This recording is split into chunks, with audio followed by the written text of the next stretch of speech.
We start this morning in Indonesia. President Moon Jae-in has been working hard to boost the two countries' diplomatic and economic relationship. In an indication of efforts to elevate bilateral ties, the two sides inked a slew of business agreements potentially worth around $2 billion.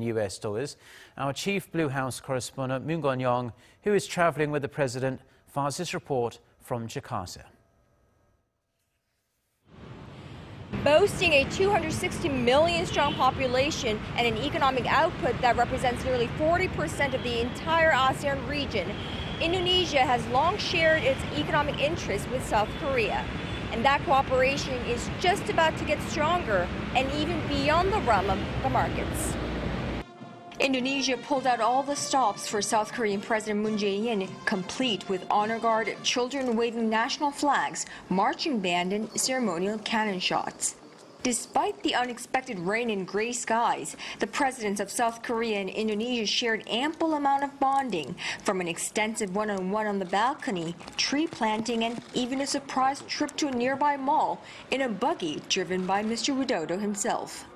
Sharing the view that it is opportune for both to elevate their relationship to a whole new level, the two agreed to facilitate investment in various fields including tourism, energy, and infrastructure, confirming new business deals worth $1.9 billion. 앞으로 양국 간 협력을 아세안은 물론 아시아 전체의 평화와 번영을 위한 협력 관계로 발전시키기 위해 한 인도네시아 양국 관계를 특별 전략적 동반자 관계로 격상하기로 합의했습니다. 저는 조코이 대통령께 우리의 대아세안 관계 강화 정책이 잘 구현될 수 있도록 인도네시아가 적극 성원해 줄 것을 요청하였고, Among some 24 goals, boosting bilateral trade volume from a little over $10 billion today to $30 billion by 2022, and exploring new consultation mechanisms in the fields of foreign policy and defense. Indonesia reaffirms our stance and urged North Korea to immediately comply with its obligations under the UN Security Council resolutions aimed at denuclearizing the Korean peninsula.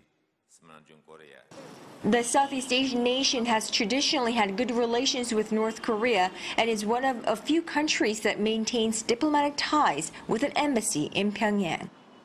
Having made his Southeast Asia debut here in Indonesia, President Moon Jae-in now moves on to Vietnam, the second leg of his three-nation tour, with his eyes fixed on this region as North Asian economic powerhouse looks to curb its reliance on traditional partners and rally support against North Korea.